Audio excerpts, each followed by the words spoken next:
Hey everyone, welcome to April 10th Principal Profit Trader Coaching Call. We are live. Now, tricky day, right? As I mentioned in the channel earlier, we had this awesome smash up, right? But as we were coming back up into this downtrend line, that's when that, resistance or larger time frame bias can kick in. This is obviously right a bullish engulfing pattern. So technically, right, just all things being equal, just from candlestick perspective, you would be sideways up. But we can't just be looking at one thing, right? This thing went straight line up into this resistance. This is technically a zero line reject, although if you were going for a pullback idea, this is sort of a sham move that you think would, because it's every other time it went up into this uh channel, right? It was at a hook from extreme, hook from extreme, hook from extreme. Let me bring up what was in the channel so I can show you. So pretty much this was the beginning of the day, right? And the idea is that, you're thinking, man, every other time it went up here, the next day, pretty much you had a bearish engulfing pattern, which is sort of like the low odds pattern just from a pure candlestick perspective. But because we're in this sort of down channel where we're getting back and forth, right? It's certainly a possibility, although the more it happens, the less odds, right? But the only reason I was thinking possibility for long was the magnitude of this move was strong, and we weren't so up here where we could get it all the way back down. But more importantly, this was previous resistance here, right? You see how it touched, touched, touched, touched, touched, and then bam, bam, right? And then we broke through it, broken resistance now acting as support, Shamu. It's just, right? We're using stops. We're using this is for a day trade. We're using a quad exit. Now there's plenty of chances of finance, right? On the first one, it was just mediocre. My instinct was just to get out of this thing. It was a bad thing. So I was like, all right, whatever. I'm down to do the fib ratio pullback. Usually in isolation that works, but I am keeping in mind that regression to the mean. So, I'm waiting for these stats. Now, in my mind, I'm also thinking, stats is just one thing and market structure always trumps stats. So that keep that in mind. And just, Bitcoin's always been this back and forth battle that's really frustrating for a lot of traders because you don't like trend up days, then trend down days, then trend, these giant, it's called bamboo, right? Usually if there's some conviction, then you're going to have some follow through and then we'll have a trend and then you can, go with the bias. But right now, the larger time frame bias is has been down, but keep in mind, everyone now can see the downtrend and we are in major support. So it's not like this is the time like, oh, great, I can't wait to start shorting. When I called for the triple top in the S&P 500, when all these giant portfolio managers that manage, $500 million to, ridiculous, it's like they don't pull out. I don't understand it. I guess there's tax implications. I get it, but it's like, why can't you put it in something that's stable? You know, it doesn't mean you have to sell it into something that would have a huge tax implication, or you have to take a distribution, right? There's ways to do this, but it's just with this buy and hold mentality, people think like, oh man, I can never get back in again. When really, there's really no difference. But this is, I didn't like this from a daytime. This is what I was seeing in real time when I got out, right? I was also looking at the other markets as a weighted factor. So on top of the daily call, you can't just like make a daily call and then like ignore what's happening, right? But you also can't just not do a trade plan, aka a daily call, and then look at what's happening, like most losers and most amateurs, right? You have to actually plan this out ahead because everything is going to be counterintuitive. At the same time, you just have to call yourself out and know when you're wrong. Now, the rules that I've learned from really great trend traders, at least with this fib ratio idea, is that when you have a strong trend later the next day, you'd want to get in here, stopped out here, stopped out. You'd have like a daisy chain. Now, I'm not that confident to do that because I'm not trading the S&P exclusively in this trend market, right? Bitcoin's been bamboo back and forth. In my mind, I'm thinking, man, it can't. It was so strong yesterday, right? Can this be it? Can we just get one more pullback breakout from this trend line? We're all hoping for it, but really, it'll happen when it happens. Like we can't really anticipate these things with any certitude because it's like that pattern will reveal itself when it's there. We just know that there's going to be problems there, right? So, yeah, I posted Ethereum. Okay, so let's see what happened. Yeah, I mean, part of me like so it's like I had it at a higher target, right around the VWAP, and then I just got a little bit confident, thinking, man, we got their last target. I'll put it there again.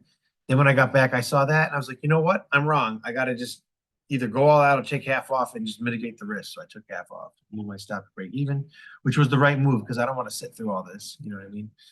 Yeah, it just happened to be the regression to the mean one. It's like, it's like, well, if you weren't thinking this, why didn't you go short? Well, I'm not really interested in shorting at the low of the day, right? And technically, I don't really want to short uh, against yesterday's trend update, even though the resistance above was pretty strong. It's like it's just been it's pretty tricky.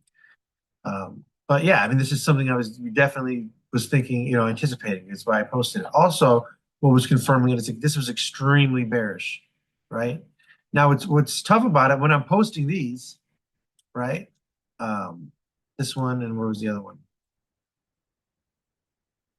Basically, I wanted to go long again at one point, but I was like, all right, man, just be patient. I can just show you why. Because this is technically the last February show, but my old coaches really didn't mention that one, so I don't really like to use it. What made me also want to go long was that this sort of like double bottomed here. Although I was like, you know what, I don't really want to fade against the trend. I don't care if this is some big V, I miss it. I don't want to fade against the downtrend. But the other idea was that, all right, Matt, well, if your pullback idea is going to manifest with this Shamu, maybe this is just a steeper day.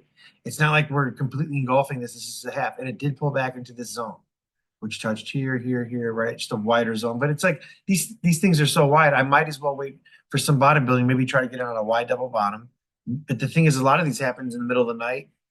And it's just I'm excited if and when we can break out of this. The problem is that this is the larger time frame bias. Even though this is the major support, right? This action reaction I thought would be enough, but clearly isn't right now, right?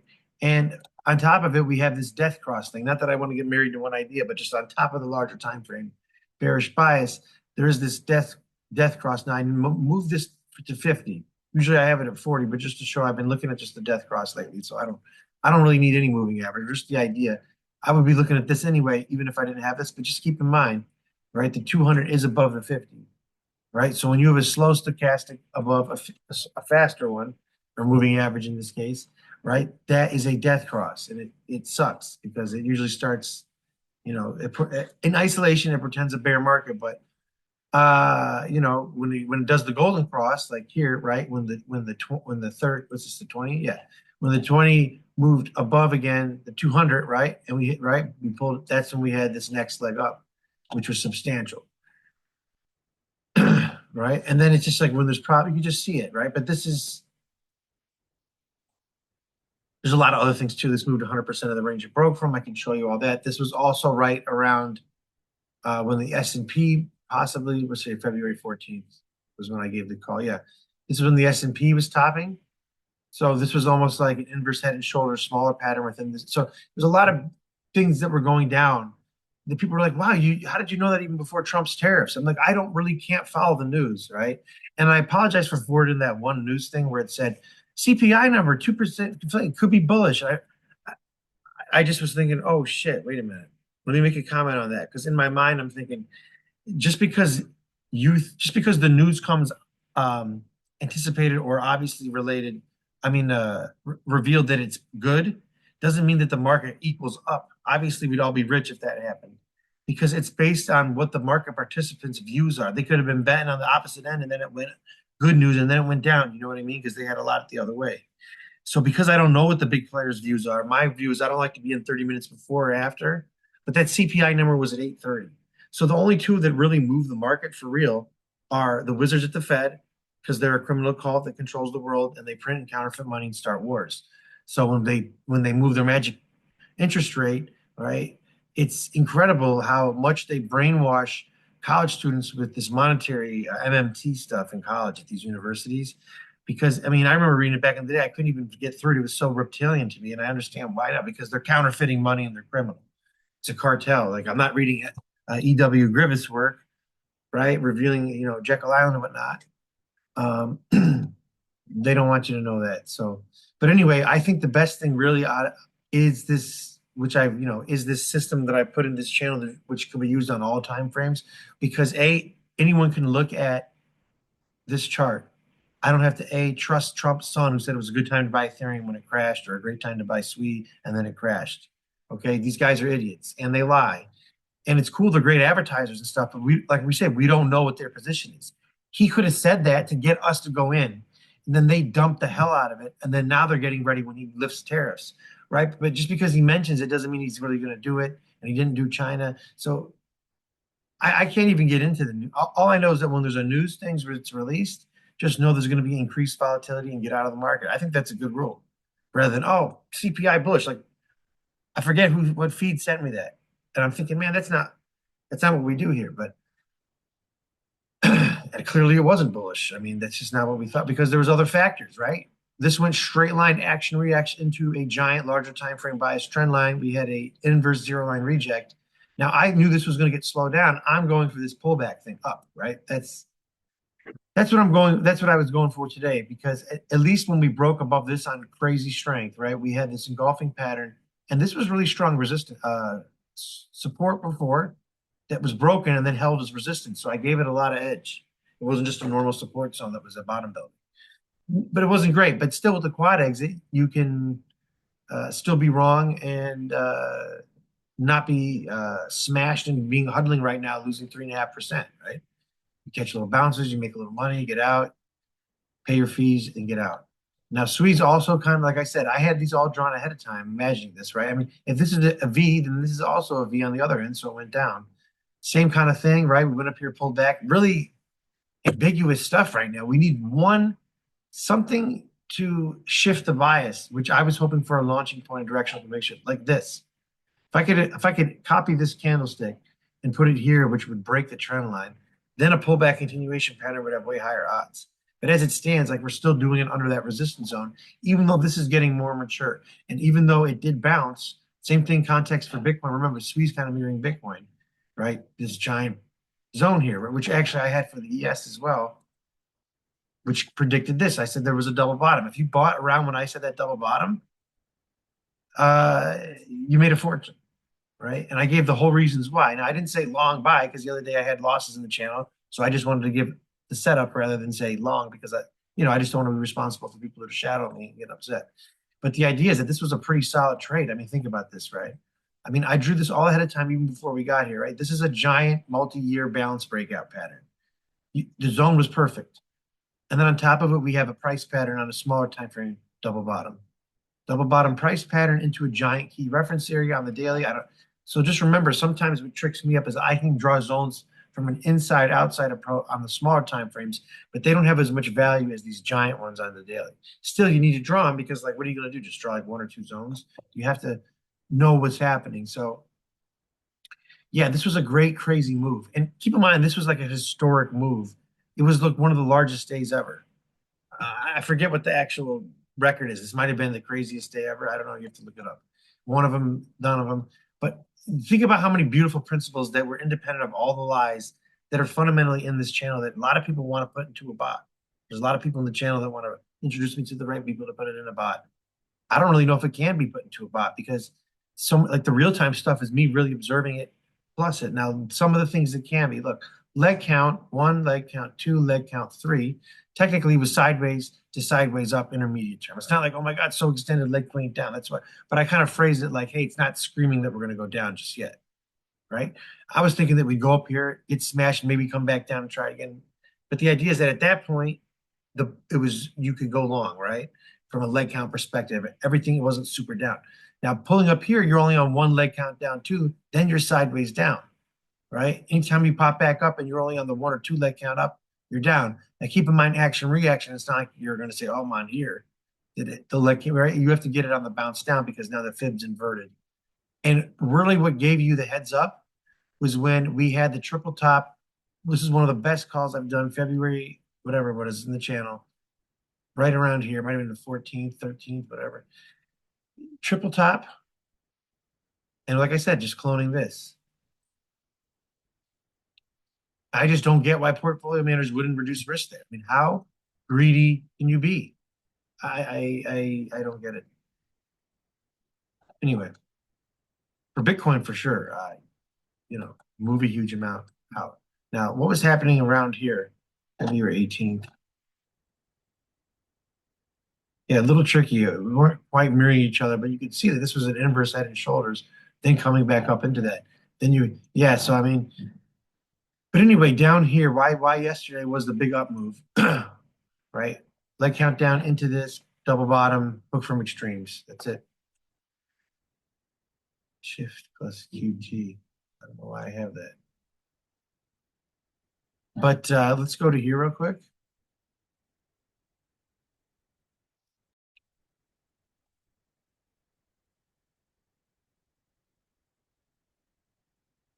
Now I could have bought there. A more inexperienced me and more aggressive me would say, "Oh, it's overextended. I'm going to bounce." But I'm sick of fading against the trend. Like the Bears are in control today. I didn't short it. We'll live to fade another day, right? And it's 423, so I'm not going to short at the end of the day here, right? Forget that. Now you can see what happens, right? When you have the Bears on a downtrend day, this hovers at around minus 2,000. Just like there's no stocks. Now you would expect when it opened at 9:30.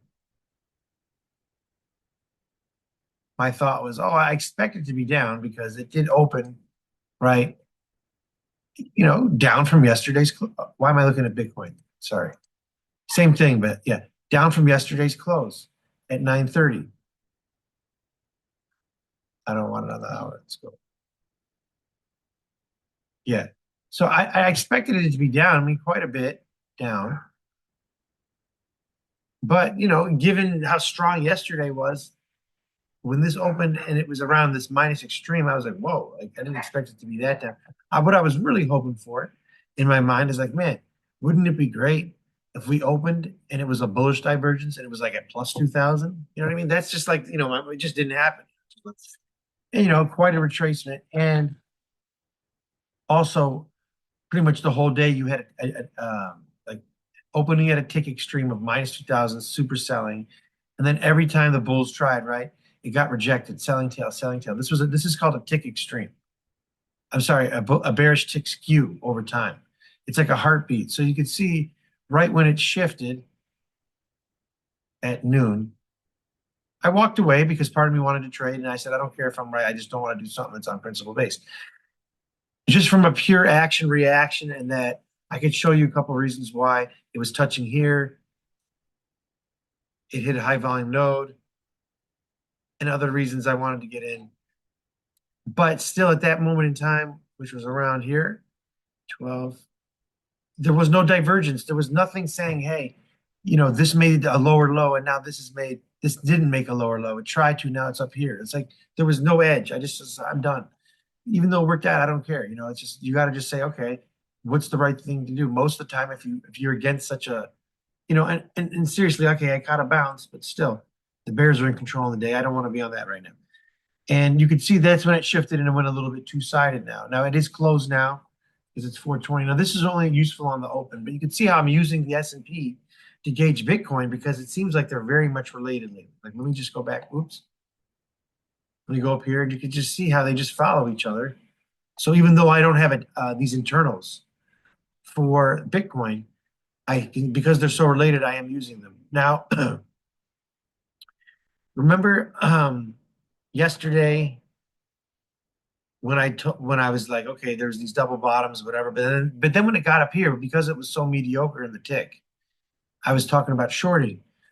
And then there was like a slight reaction, but I was like, I still think there's going to be a larger turning point. At that moment in time, let's go yesterday, this was pretty bearish. I mean, this was like at minus 1,500. That's down. Anything minus 1,000 is like downtrending. That's really bearish. It wasn't like it was at -2 or -4 or even up here like around 0.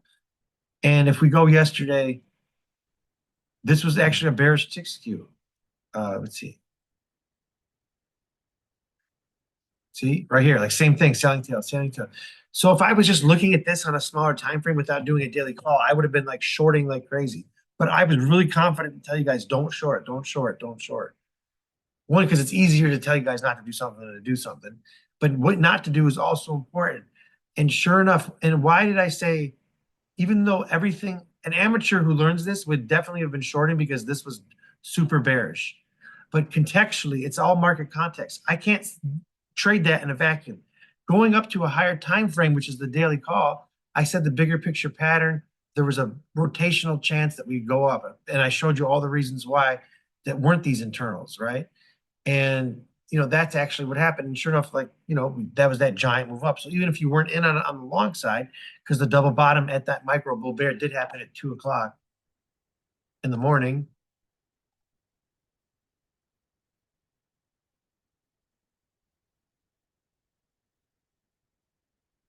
I got rid of it all, but it was right here when I had my old zones. I did new zones today. But at least you didn't take a loss because this was awesome, right? And thinking this was a balance, you might get a short squeeze. But then when you come up here, I mean, because it's been so two-sided, and if you zoom out, like I said, this is hitting that larger time frame bearish bias now. So like you have to do top down. This is not some just normal zone I have on some small time frame. We went straight line up into this action reaction, expecting a pullback. Now what's great though, so even though we've pulled back, if we can close here, there's a chance because it's it's a pullback, right? We didn't engulf this. It's a piercing pattern because it's at least half. I'd like a little buying tail. I don't want to be the first guy to do this, but at least we're in a wide zone here. Too wide for me to jump in, right? But at least touched up, right? There was some activity, but still, at this moment in time yesterday, right, when you're doing your trade plan, this is a inverse zero line reject. That's bearish. At least for that in our system that I get for every member here, right? When they come in, right, they would see, oh, well, candlestick pattern's bullish. Oh, well, that's bearish. So you're doing a scale. And everything's in isolation. Now, I've done this so many times. I've used to fill this out thousands of times over the years in paper trading 10 years ago. Even when I was in wealth management, I was working with different coaches. I don't do that anymore. I can just look at it and see it as a snapshot. So if you haven't put in the man hours, I don't think you do because I have had this down like a computer program, right? But that was pretty strong that we were going to go down. And I did say, hey, and I also mentioned the regression to the mean here, right? Previous market behavior beauty principle, right? But the idea is that why was it worth at least a stab was that this zone right here. So we have to look at it in contextual. When we're wrong, we're wrong. And then we have to be nimble in our thinking and get out. Let me go to the chat real quick. Okay. Yeah, so it's a tough. So just getting back into where we are just overall. Let's just zoom out now. Let's just think about what a larger time frame player. Once again, like if this monthly was the close, this is an indecision bar. Okay, it is it's technically a wide doji thingy, whatever. But like I said, what I like about it, right? When we pulled back up here, right? We were in a fractal. Once we pulled back up into it, the pattern changes to a false breakdown pattern. Therefore, that has good odds, and I said this before it happened, statistically, that now it's going to rotate up and at least touch the top of this, right? We got up here so far, and we got, Bitcoin's just been shit right now, right? But, you know, we are at this inflection point, which does take time to mature. But, it's not like we got here and I think, oh my God, we're in a trend market. Like now we know, you know what I mean? So give this time. This could be the little double bottom that either breaks us out or comes back up here and breaks us down again. And then we have this, I don't know really. The market has to tip its hand here because, this is overdone right now, just from a chart perspective. The S&P certainly was, but one thing about Bitcoin that I like, and this, I don't know why this got up here. Boom.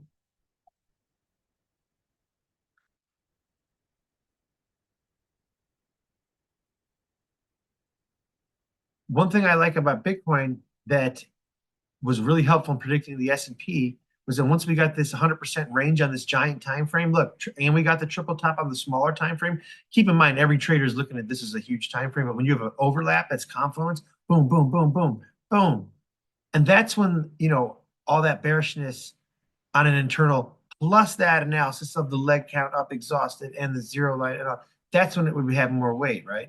But notice that Bitcoin here, it hasn't gotten there yet. If we go up to this level at about 132, that's pretty conservative. That a lot of, pundits and so on, and fundamentalists and those types of guys and other TA guys have put as a potential high for this run. So it's not like I'm hoping this breaks out here and we've done it like here. I'd be like, Matt, you're really hoping here, buddy. What would be more likely then is if we go boom, boom, boom, boom, boom, and boom. Now everyone's talking about when is Bitcoin going to decouple from the S&P 500, and I would say probably never, because I mean this thing goes up with everything too. They just print more money, and then it goes into these casinos. And this one is also like, I mean, think about it. Is the S&P and why is SWE here? Is the look at that? Look at SWE, a small crypto cap, is literally almost down as much as the Russell. So it's like the stock market has become a cryptocurrency, in my opinion, and more volatile than Bitcoin and Ethereum. This is crazy time. This guy Trump is crazy. But I mean, look who, I mean, think about what he's doing. He's not going to piss off the people that own all the banks that control everything and are trying to depopulate everybody because that's where he builds all his empires. He goes in and gets as much money as he possibly can. So at least we are hedging that, which is horrible for everyone who wants to buy real things in the real world, like eggs and cars and everything.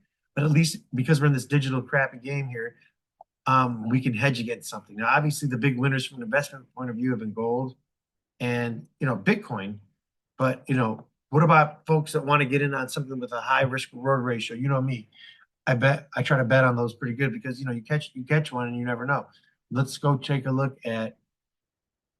I mean, the alts are just absolutely. But like I said, when sentiment is at its lowest and the fundamentals are really strong in a lot of these coins, there's opportunities from that perspective. But it does take guts and grit to go counterintuitively. You don't really want to be in the market when it looks like this, and when we're at all these indecision points. But now I'm not saying Bitcoin's had its run, but I'm saying some of these alts. But obviously Bitcoin has been the big winner, and that one definitely moves in this cycle first. So what I would like to see happen is, because of this potential for this false breakout pattern, right? Ooh, right? We could get, over time, right? Something this would mature as a balance, right? Because in order to get a trend, we have to have a mature balance. The greater the length of time of the balance, the greater the trend. Notice this length of time was smaller compared to this length of time. This trend has been bigger so far than this trend. And if my thesis is correct, this is a double bottom. We're going to break out eventually, based on this time cycle. So far, it's just been pretty volatile. We'll see. Just because something's happened in the past doesn't mean it's going to happen again. But it's a previous behavior influences future market behavior is one principle. But there's also the primary principle is that anything can happen. I mean, really anything, especially in this day and age. It's an absolute circus. So let me close this because we're done with this one. And people go.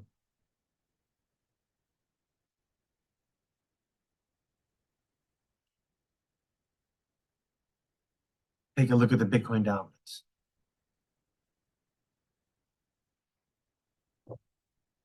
Okay, so right when I apply those same principles and then we had the selling tail, right? I said, okay, well, this is technically a sell signal, right? But we broke above it. So what would be awesome is if we do get this crazy blow off top, right? And then we get the alt season scenario two. If we get the stronger reaction up here, right? Then we would potentially get a greater flow into alts, right? And even though this is at the golden mean, right? This is technically even more extended, multiple more legs up, another 100% range. Ooh, even more so. And then you have this huge zone up here, right? Which is these range extremes here, where huge moves start, like, right? Big zones create big moves. So let's say I was up here and I was like, oh man, there's a double bottom intraday. The zone is based on today's low. Let me fade it. And then it pops up into here and you're in a resistance zone. It's like, who do you think is going to win out on first test? Your little double bottom on a small time frame that doesn't even show up here yet, because obviously it's not there yet, but it wouldn't anyway. Or this resistance zone, which got smashed all the way down here. So that, keep that in mind too. Even during bamboo, when bamboo happens, I have to really keep that in mind because there is no bias that I'm going to lean on, because I really like it when I can lean on a larger time frame bias, but I just can't right now. So it's other than the bears recently, but now everyone, quote unquote, every idiot has seen the move. It's not a time to, like, yes, let's start shorting every day. It's like, okay, no, we have to be a little bit more nuanced. The shorts happened when we wanted to get in before everyone else saw it. So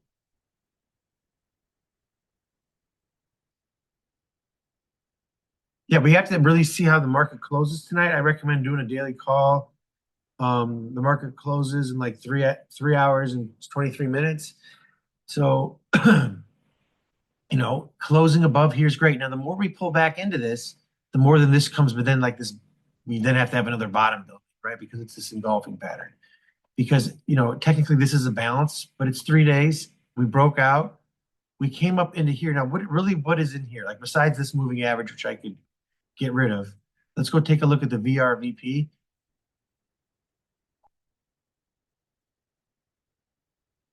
Well, that one's not so hot because it's doing larger time frames. Let's use the fixed range one. And let's just you see all this sideways data, right? I mean, anyone can see a range high, a high here, or a moving average, but what's here, right? I'm not surprised. I didn't need to draw it to show you that from here to here, which even though it's not showing up on the giant BRP one, because it's trying to show you the most data, this is actually from March 11th to this is significant. This is like 3 weeks.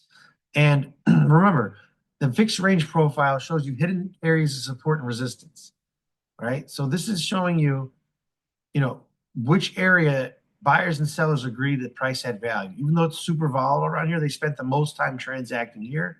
We went straight line into it. Man, that was actually, you know what? Probably should have drew that because then I would have reassessed the strength of the zone because we did break it. It was broken resistance acting as support, but I might have, you know, I was kind of thinking, well, we didn't even penetrate this yet into this yet, right? But really, this was the real area here. So that was actually a little bit of my snap judgment a little bit there because then you could say, okay, well, which one really is stronger? Well, I don't, respect. This one's been invalidated now. I'm really getting rid of it. Done. So that's where we're at now. It has paints a different picture, right?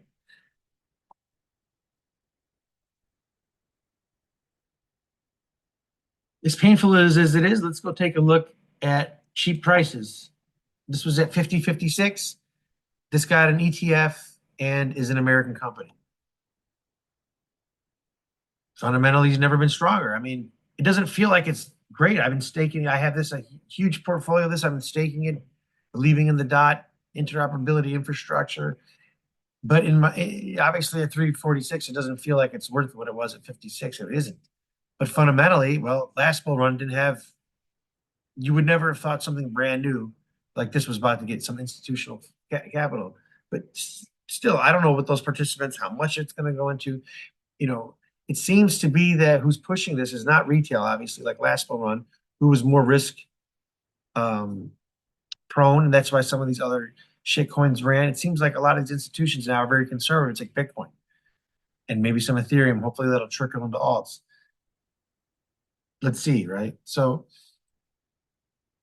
interestingly enough, that ETF. What other ones are some big winners that are really down? Render was up 20% yesterday.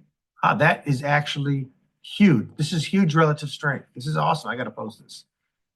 Right? Look, we broke above the high volume node and we pulled back into it. That's awesome because this is a very volatile AI play.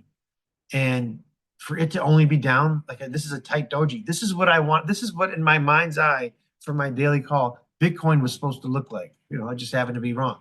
Pull back way more. I thought like the alts might do this, but hey, look at Render. So yeah, Render is a big bag in my portfolio. I believe in this for an AI play.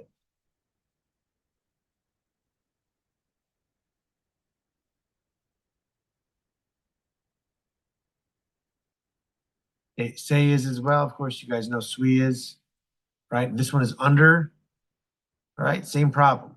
But once we break that, it's changes. But this is absolutely brutal, this resistance.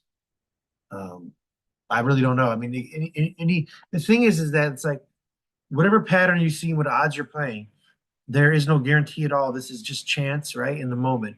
And then all it takes, even though you see a pattern that you've seen work in the past and some things that are in your favor, it takes one quote unquote idiot to ruin your trade idea. Meaning like, oh, you did something great, but institution got scared and they sell it. And when I'm quoting that, I'm quoting like one of the greatest coaches. He was doing a presentation about it. He's like, he was talking about, I was in a trade one time. He was up. He walked away for 5 minutes. He was up so much, and then he came back, and it was like below break even. And he said, "Some idiot ruined my trade." He's some Scottish guy. I was going to post a video of it, but just the idea that anything can happen in this game of chance, and that's why it drives people nuts. The only thing you can do is like consistently follow principles that will show you, like they work out over time. But to be able to think in a nature of a long-term probability like these world's greatest gamblers is not something that most people can do because they're too caught up in the moment, right? So it's like we're at like a 50-50 spot. Maybe the best idea is maybe not to be the first one either way, because if you think about it, look at that pattern is about the same size as this pattern. So pattern versus pattern, this is very ambiguous, right? Because yes, we're up in this trend line, but we have hit this major support.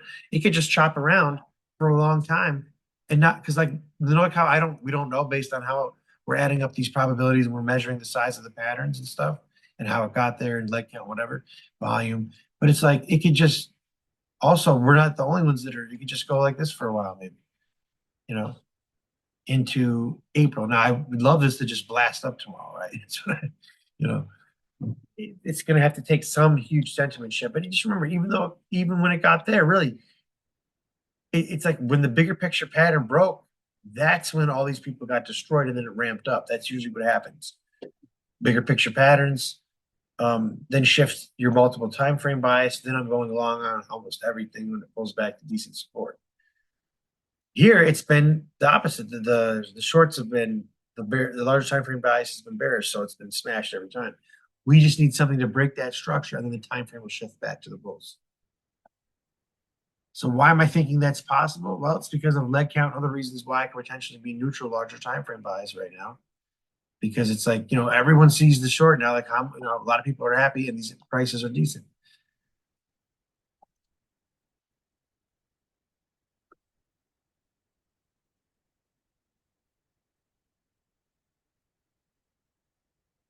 Yeah, so I would say right now, overall, the sentiment is pretty like, no one expected to have the world's greatest day for the market yesterday.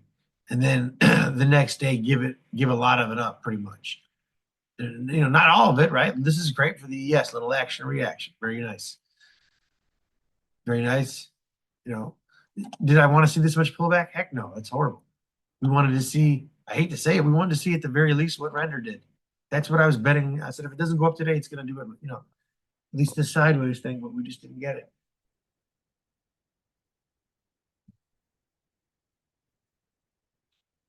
Yeah, we got it in Tau. The AI has held up.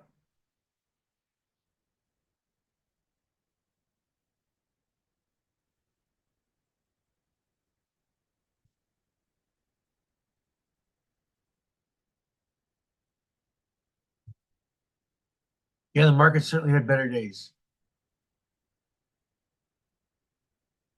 But, you know,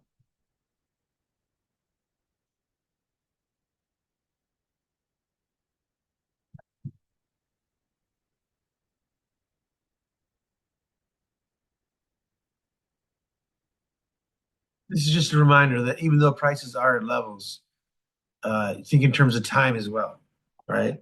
I'm not saying whatever, this is just an example, but it's like,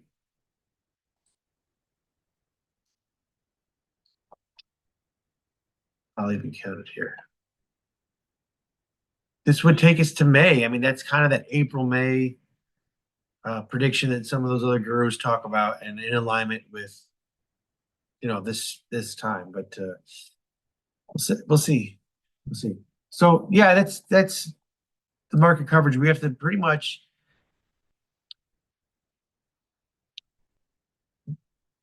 admit that the probabilities are two-sided right now, such that, and we're not in some type of bull bear zone where the risk reward makes sense.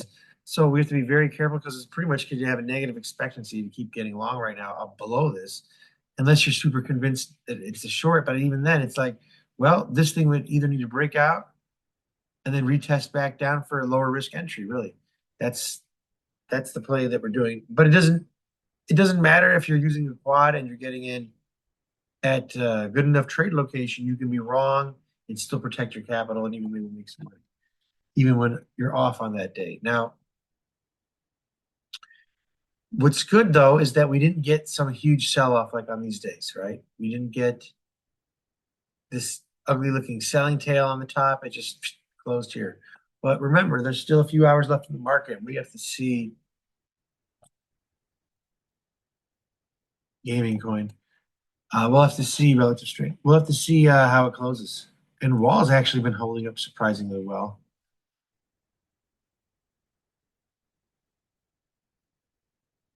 But just, man, Don't you just want gold at this point?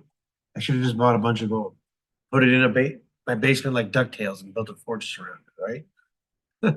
We'll see. Maybe in 6 to 7 months, I'll be like, oh, thank God I bought all these digital assets. It's so much easier. So we'll see, guys. Do you guys have any questions or about any trades or investments that you guys took? You can post it in the chat.